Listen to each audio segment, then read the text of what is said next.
So I'm here with the CEO of Darena Solutions, Pawan Jindal, and you've launched a new fire offering now, right?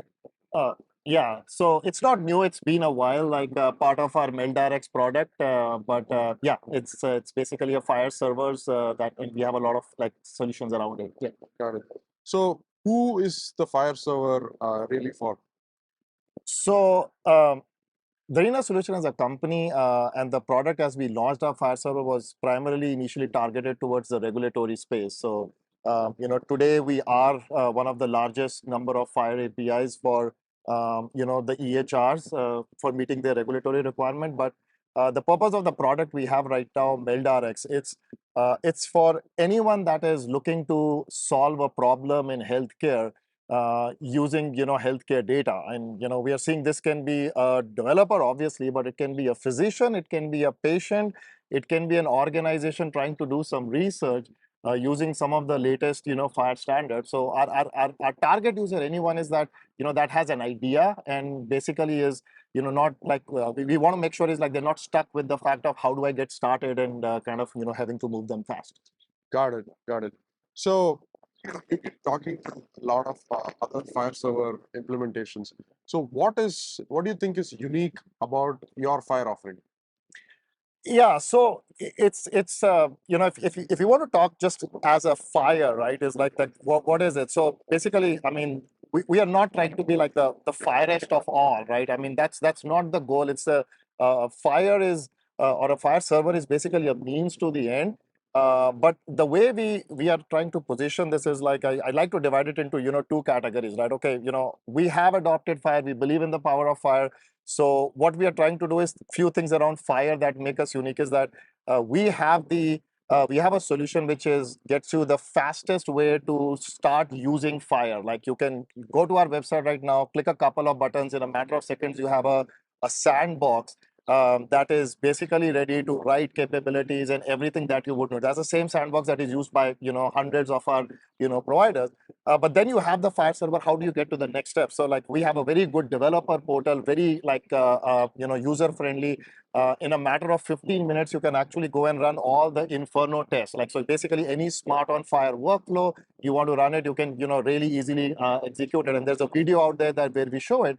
And then the third part here is again our goal here is to make fire available to app developers. So how do you basically make it easier for them to package it and bring it to the market? So we have a lot of tools around reseller portal. How do I package it? How do I bring it together and then bring it to the market? So that's kind of where we see is like if you are already tested in fire or you are you believe in it, how can we help you basically get fire out? But then there are what we say is like beyond fire, three things that we think fire alone will not solve it.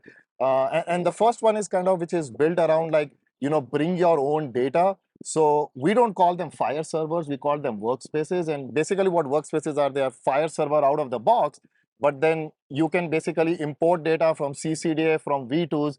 But then we are also getting ready to launch a pretty cool feature where the data, any non-fire data can be seamlessly migrate, brought into the same workspace.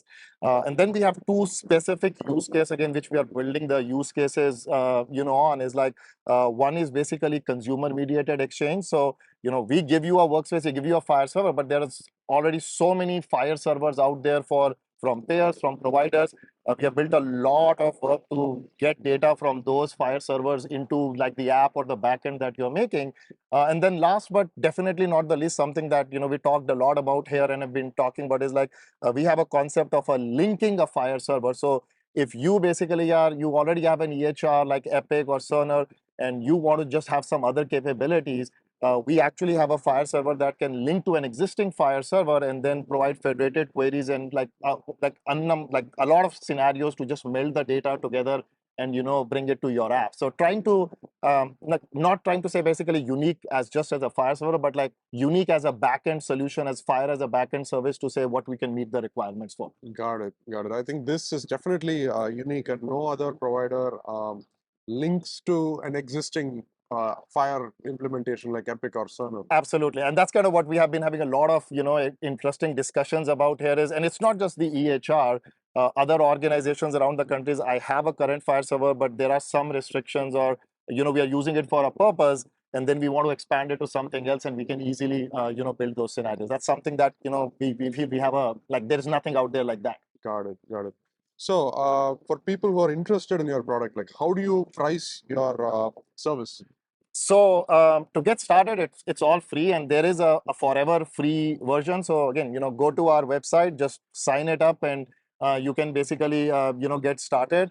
But then our main pricing is based on usage. So I mean, again, we are a very developer partner focus. So our goal here is to work with partners to give them models where they can just embed FHIR servers or the workspaces into their models. So you grow as we grow together with you. Is like, so there's again very there are tiers of usage, but as you grow, it's basically based on that.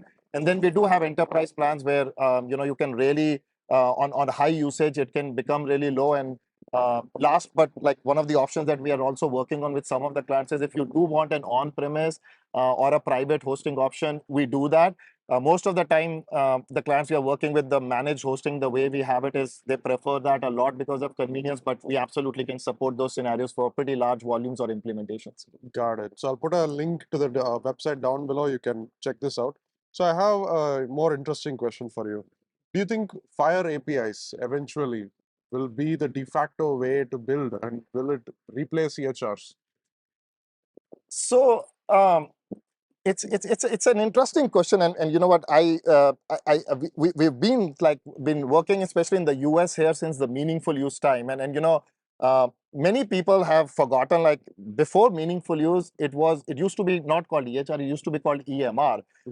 And the word EHR was created as part of the original act, because say the EMR is the medical record of an organization, and EHR was created as a concept to create a longitudinal record where it will integrate with multiple places and bring the data together. So in my opinion, like saying that, okay, will FHIR APIs replace an EHR? I think there's something wrong in that question. I think what we're saying is, can FHIR be the only back end for a healthcare system? And I think it can be. I think technically it is possible. I know some of the people are using that in many ways. Are basically our workspaces.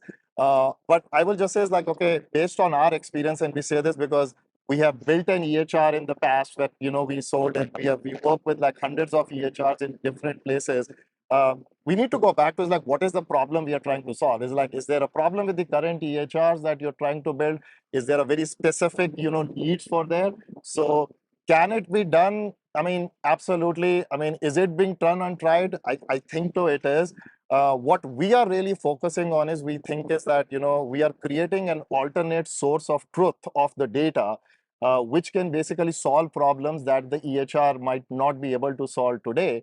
Otherwise, I think we will be starting the cycle all over again. How do you basically going back to the core data? I think we have come a long way past that. Let's just move forward. It's my opinion. Got it. So a sidecar along with the EHR. Yeah, and again, sidecar basically along with the EHR, and then sidecars can become bigger than the EHR in some user flows where they're just using that application. So it really depends on the use case. What is the problem we are trying to solve? Like, we sometimes talk to the users is like, we know a lot of homegrown EHRs that we work with that are evaluating it, but it's really about the I don't want to lock it to say that FHIR server or our workspace is for an EHR, because EHR is a very, very broad concept that can mean a lot of things. Got it. Got it.